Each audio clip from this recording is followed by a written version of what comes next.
we're continuing to see federal workers pushed into forced overtime. Why? It's because there's more work than workers. And while this is happening, we still have agencies firing tens of thousands of people across the government. Plus, we have a RIF update. How will it impact you? Let's get into it. The VA can't process enough benefits. There's a huge backlog. Air traffic controllers are stretched thin while the FAA gets rid of thousands of people.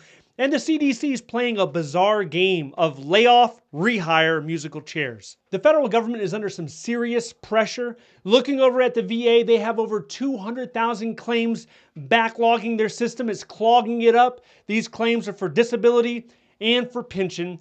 They started mandatory overtime in order to deal with this issue. Mandatory overtime was a thing back July of last year. They paused it. They weren't doing it anymore. Well, it's back now, starting May 18th. But to be fair, the backlog is down about 20% since the start of Trump's administration. But it still seems odd that an agency that's currently planning to fire over 80,000 of their workers, they're now mandating overtime. There's a reason why the VA hired so aggressively over the past couple of years, and the main reason is because of the PACT Act. The PACT Act expanded the ability to file claims and expanded health care for many veterans. This was signed during President Biden's administration. Now, in many federal agencies, overtime remains an option. You check with your supervisor. People that are looking to increase their income or increase their paycheck, they'll volunteer for it. They don't have anything going on this weekend? Sure, I'll work Saturday, I'll work Sunday, I'll even work after 6, 7 p.m. or whatever the case is. But to mandate it, it's a different type of energy. This specifically impacts veteran service representatives, quality review specialists, and rating specialists. This is really being seen and felt like a three-piece combo. A three-piece combo, first part is they're going to hit you with the return to office, where people had a telework, people had a flexible, balanced schedule. Now you're in the cubicle. That's the first hit. The second hit are the looming layoffs.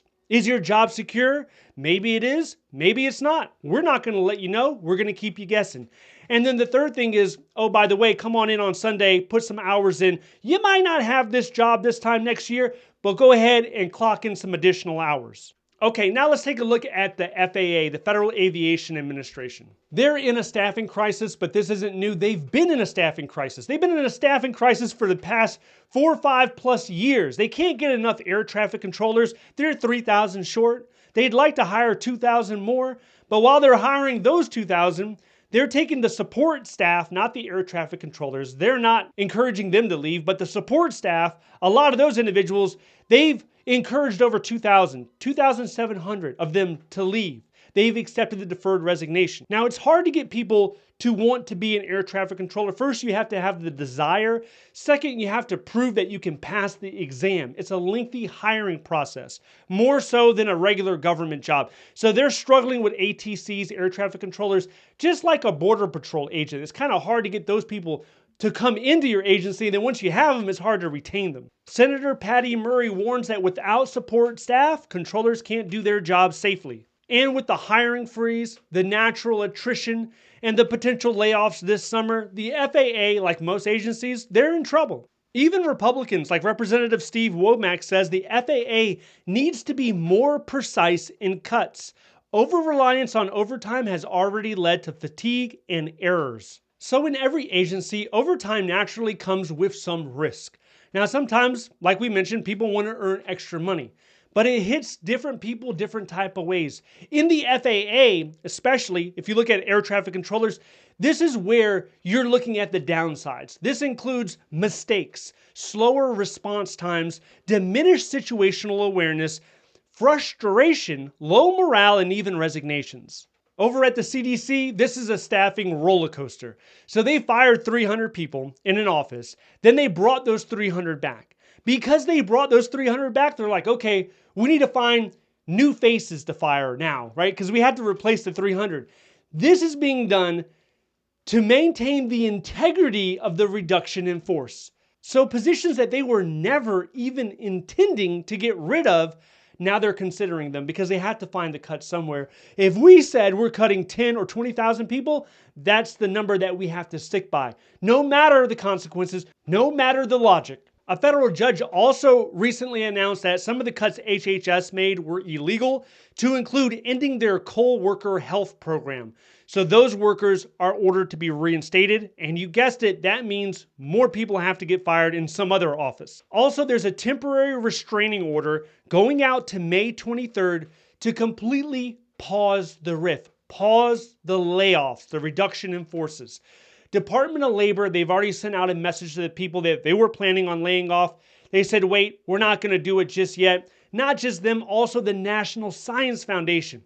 They said they're not going to lay off yet. The entire Trump administration has acknowledged this fact. So we shouldn't see any new layoff notices coming this week, unless you're on probation. If you're on probation, you could find yourself fired at any point, at any time, because the president has given agencies renewed authority to go ahead and start firing probationary workers. And the first agency that jumped on this opportunity was the Department of Housing and Urban Development, HUD. HUD went ahead and they fired, I think, about 300 people that were on probation. These are individuals that had been previously reinstated.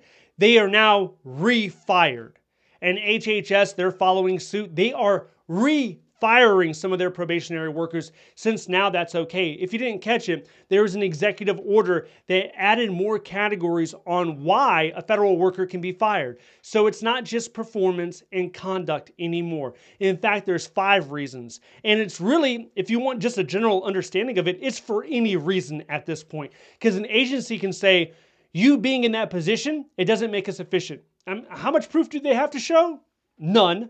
They just had to say it. Your job is not efficient for our agency. We're going to cut you. Simple as that. And they're gone. Another setback for probationary workers is when the Office of Special Counsel dropped thousands of their cases. Why did this happen? Well, it's really simple to understand. You had the leader of the Office of Special Counsel. He was fired by President Trump. He instated another leader. That leader saying, we don't have jurisdiction. So now OSC is claiming they do not have jurisdiction over the probationary workers because this is part of a large-scale reduction in force. The Trump administration does not like this reduction in force pause. They do not like the pause to the layoffs. They want to start firing people. They want to start firing people yesterday, and this is delaying it. So what they did is they filed an emergency appeal with the Supreme Court. They did that on Friday. Now, an emergency appeal is different than a regular appeal. A regular appeal could take months for something to come out of it. An emergency appeal sometimes takes hours, if not days. So why did they file an emergency appeal? It's probably because they feel they're likely to win the full case later, they'll suffer irreparable harm without immediate intervention, or the balance of harms and public interest favor intervention. If it meets one of those areas, then the RIF pause could be quickly reversed. But the Supreme Court has been very busy with emergency appeals. There's about 9 others, to include birthright citizenship restrictions, DEI program cuts, limitations on nationwide injunctions, and emergency powers for deportations. The federal workforce has been shaken up a lot this year with the return to office, the stripping of union protections, the looming layoffs, and the rest of it, right? There's a lot of stuff going on. What does the future hold, though? In the summer, the big milestone date to keep an eye on is July 15th. That's when the federal hiring freeze is lifted. You will see a lot more agencies posting job announcements on usajobs.gov. They're going to be trying to hire. You're also going to be seeing, probably simultaneously throughout the summer months, you will see hundreds of thousands of people lose their job in the federal government. Large-scale rifts is probably what's going to end up happening. The people who survive, you're going to see a sharp decrease in morale. It'll probably become a little bit harder to recruit people to join the government, especially under this administration. They're not going to feel as if their efforts are valued. They're not going to want to go. Now, towards the end of this year, might be a little bit different. What you're going to see then is you might see that FERS supplement completely gone. That's going to make a lot of people very unhappy. It's going to make it unrealistic for many federal employees to retire before the age of 62. We're also going to see Schedule F probably be expanded. Right now, I think they're trying to cover 50,000 people. That could easily be expanded to more of an at-will type situation. Now, in Congress right now, there's a proposal that says if you want to keep your full civil service protections, you have to start contributing over 9% to your FERS. Most people, they contribute 4.4% right now. At least if you joined the government after 2013, you're contributing 4.4% to your FERS, your federal pension. So if you want to maintain that, there's a proposal that says you're going to have to bump that up. You're going to have to double it up to 9.3% or something like that. If you do not want your civil service protections, if you want to remain an at-will employee, then you can continue to contribute 4.4%. So that's something that's coming. We're going to have to take a look at that. Now, when it comes to usajobs.gov, right now on an average day open to the public, you're seeing about 5,000 jobs. These are mainly DOD, DHS, VA, agencies like that. That's open to the public. Then you'll see probably about 7,000 or 8,000 that are open to federal government employees. I think by the end of the year, we see a 50% increase. So instead of 5,000 open to the public, probably 7,000, 7,500 open to the public. So you're going to see a notable tick up as we approach the late fall, the early winter, those months. Now, moving out to 2026, what we could end up seeing is probably an effort, an attempt to privatize certain functions within the federal government. Agencies can't do that right now because the executive order specifically says you cannot use contractors to substitute federal employees that are getting laid off. It says that. To the credit of this administration, they don't want to do one-for-one replacements right now. But I think in 2026, the environment is different somewhat. The RIFs had already occurred, and supplementing the workforce with contractors becomes a lot more feasible. And we have agencies right now using artificial intelligence. That's only going to increase 2026 and beyond. The AI within the agencies, they're going to handle a lot of the administrative tasks that you would normally see, let's say, an administrative specialist, a program analyst, a record compliance officer, even a program manager to some limited extent. You're going to see AI playing a larger role in jobs like that. So the agency is not going to feel quite as pressure to get new bodies in the seat. They're going to be able to lean a little bit on AI. Throughout all of this, all of these actions, you're going to see Congress more involved, unions and the courts. Whether the Trump administration likes it or not, that's more than likely going to be the reality of the situation. And I have some conversations with people at times. I'm always wondering what people think. Like, do you think these cuts are sustainable? The cuts to the federal workforce, the cuts to the government. Do you think this is sustainable? Do you believe the next president coming in will want to sustain these actions, or will they change it? So a lot of this shakeup that has occurred, President Trump was able to make the changes using executive action, executive orders. So if one president can change things using an executive order, another president can easily reverse it using the same thing, using an executive order. So I put a poll out recently and I asked people, do you think these changes will be reversed by the next president?